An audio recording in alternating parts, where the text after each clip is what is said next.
है आपका पुराना प्रावधान को हटा करके अब हमने कहा है कि वक्फ बोर्ड में शिया भी रहेंगे, सुन्नी भी रहेंगे, बोहराज भी रहेंगे, अगरजानी भी रहेंगे, मुसलमानों में जो बैकवर्ड है, पिछड़े लोग हैं वो भी रहेंगे और साथ में महिला भी रहेंगे और एक्सपर्ट नॉन मुस्लिम भी रहने का प्रावधान रखा गया है। सब स्वागत करना चाहिए, इसको किसी को आपत्ति होने का कोई जरूरत नहीं है। उसके बाद सर मैं थोड़ा सा इसको विस्तार करके बताना चाहता हूं। मेरा ही कुछ एग्जाम्पल मैं देता हूं। मान लो मैं मुस्लिम नहीं हूं, लेकिन मैं माइनॉरिटी अफेयर्स मिनिस्टर हूं, तो मैं सेंट्रल वक्फ काउंसिल का चेयरमैन होता है। तो मेरे होने के बावजूद उसके बाद टोटल 4 नॉन मुस्लिम हो सकता है वक्फ काउंसिल मेंबर, और उसमें मैक्सिमम 4 नॉन मुस्लिम के साथ साथ में 2 महिला कंपल्सरी है। 2 महिला होना ही चाहिए सर। उसके बाद सर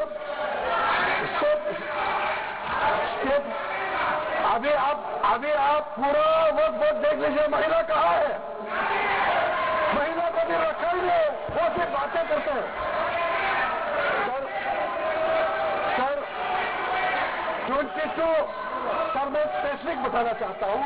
सेंट्रल वक्फ काउंसिल में टोटल 22 मेंबर्स में 4 नॉन मुस्लिम से ज्यादा मेंबर नहीं हो सकते हैं। एक्स ऑफिसर के पद को बिना करके 3 मेंबर ऑफ पार्लियामेंट होगा। मेंबर ऑफ पार्लियामेंट तो किसी धर्म का हो सकता है। जब इलेक्शन करते हैं तो कोई भी धर्म का मेंबर ऑफ पार्लियामेंट या एमएलए बन सकते हैं। सर 10 मेंबर मुस्लिम कम्युनिटी से होगा, 2 फॉर्मल जजेस होंगे सुप्रीम कोर्ट और हाई कोर्ट के, 1 advocate of national evidence member रहेंगे, 4 persons of national evidence from various field. ये तो कई कमिटियों ने इसको सिफारिश किया है, और एडिशनल सेक्रेटरी या joint secretary to the government of India उसमें रहेंगे। आउट ऑफ 10 मुस्लिम मेंबर्स 2 महिला अनिवार्य है, ये हमने प्रावधान रखा है। और स्टेट बोर्ड में आउट ऑफ 11 मेंबर्स 3 से ज्यादा नॉन मुस्लिम नहीं हो सकता है। एक ऑफिसर को मिलाकर की 1 chairperson, 1 MP, 1 MLA, 4 members from Muslim community, 2 members with professional experience, 1 member of Bar Council and Joint Secretary to the state government dealing with work matters. Out of 4 Muslim members, 2 shall be women. ये हमने रखा है ताकि हमारे बहनों को किसी तरीके से दरकिनार नहीं कर सके।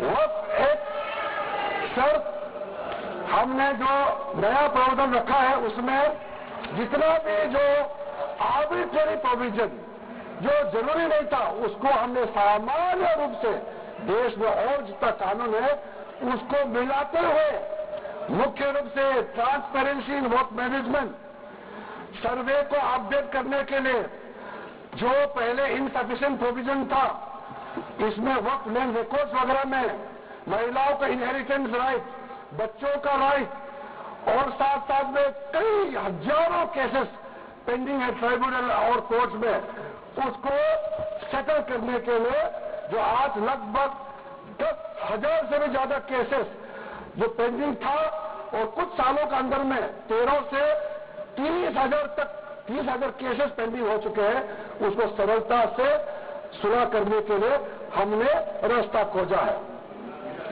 एक चीज बार बार आप लोग कहते हैं, हमारे पक्ष के लोग हो या उस साइड के पक्ष के लोग हो या जो सदन से बाहर है, वो एक वक्तव्य देते रहते हैं, मैं उसको सुधारना चाहता हूं। ये कहते हैं कि हमारे देश में लैंड बैंक जो है वक्फ बोर्ड के पास 3rd लार्जेस्ट है।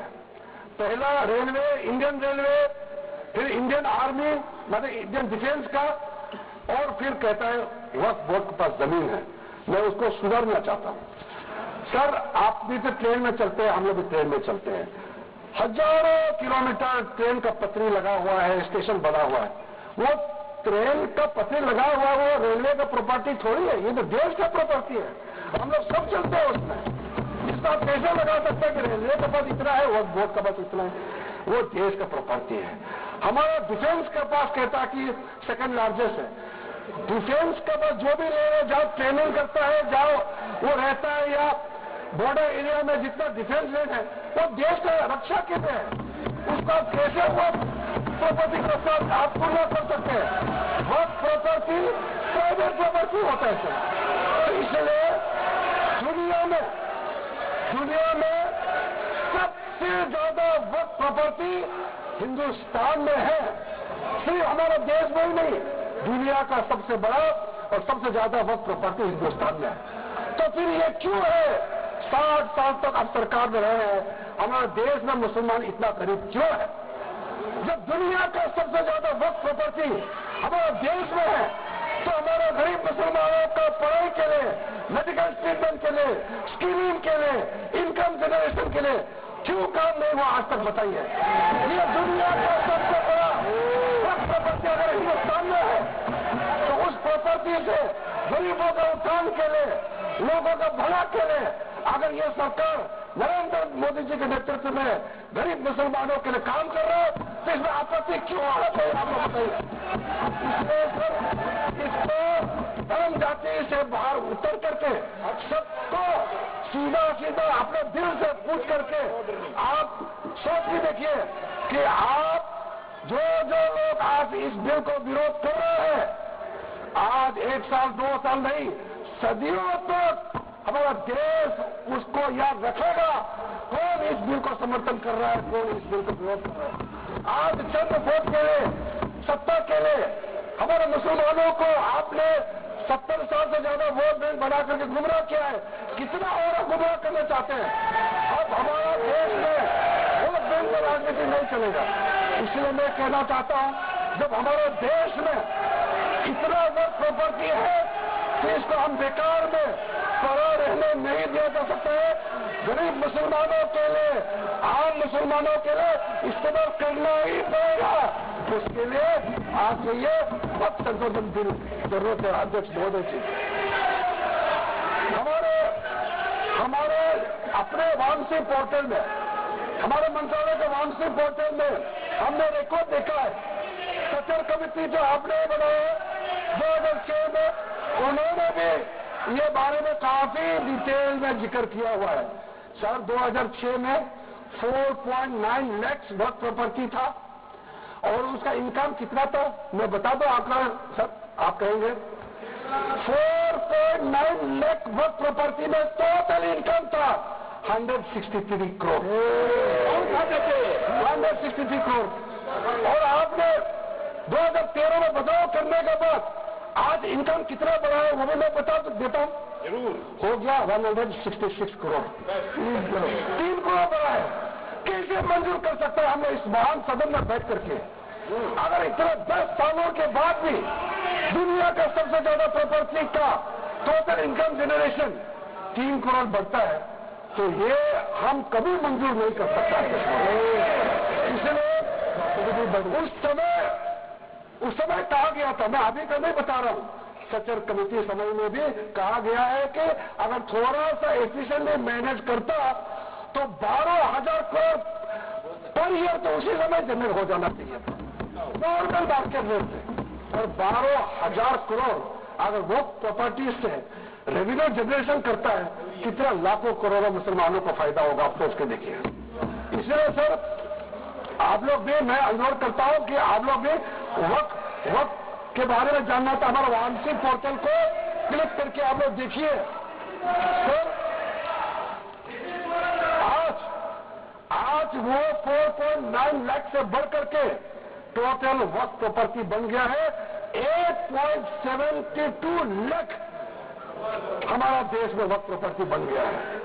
और आप कल्पना कीजिए 8.72 लाख प्रॉपर्टी वक्त का है, उसको अगर हम सही तरीके से मैनेजमेंट करता तो हमारा मुसलमानों का ही नहीं है, देश का तकदीर बदल जाएगा। इतना प्रॉपर्टी हमारे पास, अब समझिए चीज को सर।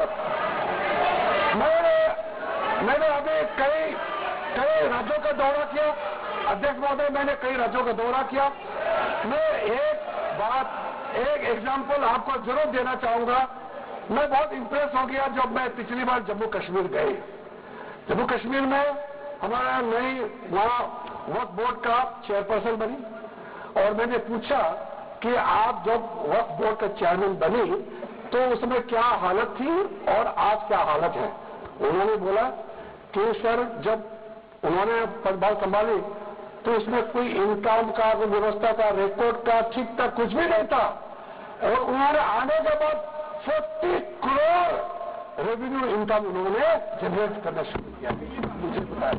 और उसके वजह से वह काफी अच्छा काम कर रहा है। मैं हजरत बल श्राइन में गए और वहां भी मरम्मत चल रहे हैं। इतना पुराना श्राइन है, दुनिया के लोग आते हैं, बहुत खूबसूरत से उसका सारा आसपास का ब्यूटिफिकेशन का काम भी चल रहा है। अगर अच्छा काम करेगा, रेवेन्यू बढ़ेगा तो सबका फायदा होगा सर। इसलिए सर आप लोग आज बिल को समर्थन करने के बाद मेरे ऑफिस में आइए, 1 साल के अंदर में इसका ट्रांसफॉर्मेशनल इम्पैक्ट क्या होता है मैं ही आप लोगों को बताता हूं। सर, वक्फ अमेंडमेंट जो बिल लाए हैं उसमें जेपीसी का कई रिकमेंडेशन है जिसको हमने समर्थन किया है और एक्सेप्ट किया। हमने इस बिल में लाया। इसलिए बोलना कि जेपीसी का आपका कमेटी के बात को माना ही नहीं है, आपका कमेटी के बात नहीं सुना गया है, वो गलत बात है सर। अध्यक्ष महोदय जी, पार्लियामेंट्री कमेटी जब बनता है तो उसका एक अपना सैंक्टिटी होता है और उस कमेटी में खुले बहस हुए हैं। उसमें मैं अंदर जाने नहीं चाहता हूं क्या हुआ है, लेकिन उनके बीच में कई ऐसे मुद्दे हैं जो हम लोग सरकार समझते हैं कि बहुत अच्छा सुझाव आया है, हमने उसको माना है। और कुछ छोटा अमेंडमेंट है जो बहुत जरूरी चीज है, वो अमेंडमेंट भी हम लेकर के आए हैं। इसके बाद जो पूरा ये सारा व्यवस्था देखने के बाद सबके मन में उम्मीद जागेगा। उम्मीद इसलिए जागेगा कि नए सवेरा आने वाला है, इसलिए नए एक्ट का नाम भी उम्मीद हो गया है। तो उम्मीद क्यों हुआ है सर, मैं आपको बताना चाहता हूं। ये जो unified Waqf management, empowerment, efficiency and development, full form उम्मीद है, इसका रखने का पीछे कारण है सर। तो उम्मीद क्यों है, अब ये यूनिफाइड वक्फ मैनेजमेंट पूरा रजिस्ट्रेशन से लेकर के म्यूटेशन, एनक्रोचमेंट का विषय, सर्वे, कलेक्टर का रोल, सारा विषय को मिला करके मैनेजमेंट का पूरा सिस्टम को बदलने के लिए हमने काम शुरू किया है।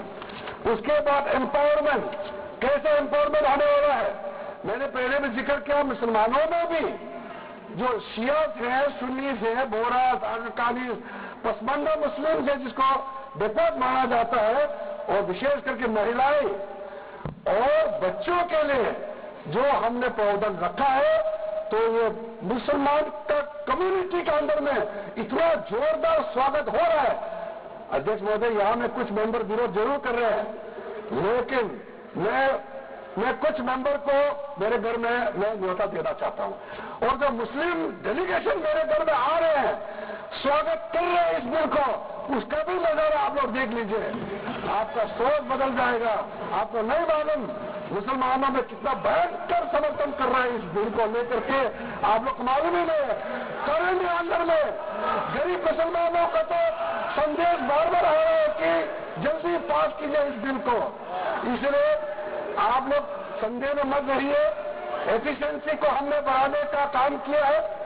टेक्नोलॉजी का उपयोग करते हुए सेंट्रलाइज्ड डेटाबेस होगा, डिजिटल पोर्टल होगा, कोई छुप के अंधेरे रातों में वक्त क्रिएट नहीं कर सकता है। इसका पूरा रजिस्ट्रेशन का प्रावधान है, ट्रैकिंग होगा, निगरानी रखा जाएगा, कंप्लायंस का प्रावधान है, और जो मैनुअल हाथों से जो गलत होगा उसका भी करेक्शन करने का प्रावधान है। ब्यूरोक्रेटिक डिले होता है उसका भी समाधान हमने पूरा बिल में तरीका बना के रखा हुआ है। और आखिर में इसका ऑडिट प्रॉपर होना चाहिए। तो औद्योगिक कार्य प्रावधान हम लोग